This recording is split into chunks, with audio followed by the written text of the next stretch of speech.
Yeah, absolutely. So we were established in 1967 as a centennial project for Canada. So we were figuring out a way to kind of make our mark. And of course, Lethbridge itself has the third highest most Nisei population in Canada, and obviously with a huge tie with Japanese Canadians being here as well. So it's really just been a huge tie-in with everybody, the local community, and as well our reach is also quite far past Lethbridge as well. So having a place for a huge population here to truly have somewhere that a little bit of their culture here, to learn about it, and also just show our culture to the rest of Southern Albertans and anybody who wants to visit as well. It's really just something that needs to be told. Yeah, so the ni part is the short form for nihon for Japan, and the ka part is short for Canada, and the yuko actually means friendship. So if you combine it all, it's Japan, Canada, friendship. So we're a friendship garden. So that's why our major tagline here is experience of friendship.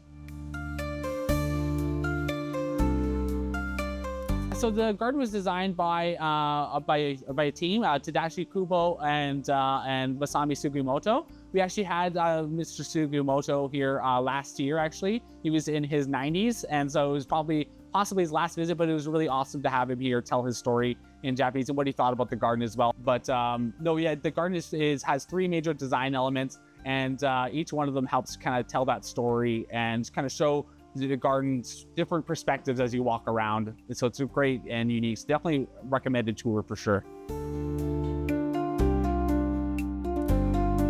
And that's a great question. I think that all visitors should have the experience that they're looking for. And what I mean by that is some people are more interested in the horticultural side, the plants and the nature side of things. Some people are more interested in the history. Some people want to learn more about the Japanese culture. Some people just want to watch an anime movie or maybe meditate or have some yoga in the garden. Whatever that is, it's honestly the perfect place for it. And I think that's what's amazing about this place is it can be whatever it needs to be for whoever it is. And I think that's amazing for it can be. We have lots of weddings in the garden. People get engaged here, fall in love here. We have date nights in here. We have family trips in here. It really is just, associated with memories and passion. And it really just is an amazing place for everybody to come gather. Yeah, actually, we do lots of, now more than ever before, we're doing more festivals like Toru no Gashi. We do like Setsubun in the wintertime. We do so many events throughout the year, and we actually tie in a lot of Japanese customs and traditions in those events. However, we also bring in minyo dancing and taiko drumming. We offer tea demonstrations almost every single day, including outdoor tea. We also offer audio tours, and we also offer different tours in different languages, and also personal tours with our staff as well for that more in-depth personal touch. So whatever it is you're looking for, we definitely have it. And we can also get dressed up in yukata and walk around the garden wearing a yukata and taking that real Japanese feel to it. Yes, actually, we do offer lots of classes and workshops, particularly Japanese language classes, as well as origami workshops. So a lot of the origami workshops are tailored towards our festival days. So you can actually come in and actually learn origami from a local expert who actually went to the United States for international origami competitions. So he created like, a 2 or 3 foot origami dragon, and that's kind of cool too. So you get to really listen and learn from a young expert locally here, which is something very unique and fantastic to have here. In addition to that, we have a local teacher that also teaches beginner, intermediate classes for Japanese language. A lot of people use that to help, touch base and learn a little bit more, or a lot of people want to go to Japan, or we do international students we bring by. Lots of different things to help and learn about the different things, in addition to our language cafe, which allows people to kind of practice that skill set. So we definitely offer lots of those different classes. In the past, we've even done ikebana, which is a flower arrangement thing around Mother's Day. It's a Japanese flower arrangement style. So we've done that as well too. So we definitely love to, showcase the garden, but we also like to educate on the customs and traditions here too.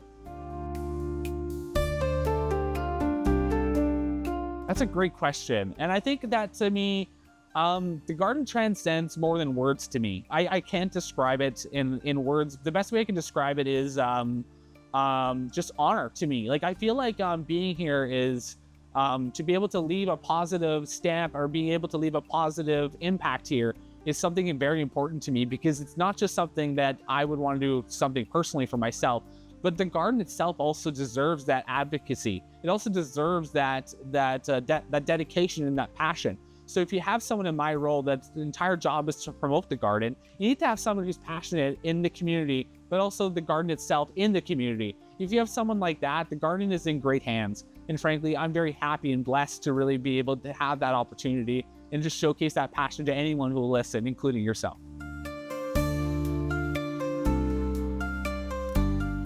I would like them to take away something that they never knew before. And that could be many things. It could be one thing. And what's cool is there's lots of things to learn in the garden here. And some things I'm still learning on a daily basis, which is something that I've also really enjoy as well. And so I feel like anybody that comes in here, the biggest takeaway for me is that the garden has an imprint in you in somehow, in some way. Whether that's a memory of you saying your wedding vows here. Maybe that's a time you got, proposed to out here. Maybe it's also a time you celebrated a birthday party, or you're part of a tour in Ogashi where you put a lantern out to the lake for a loved one that maybe passed this year. Either way, it is a touching moment for anybody personally to come in here. And that's what I want, is that passion to transcend everything.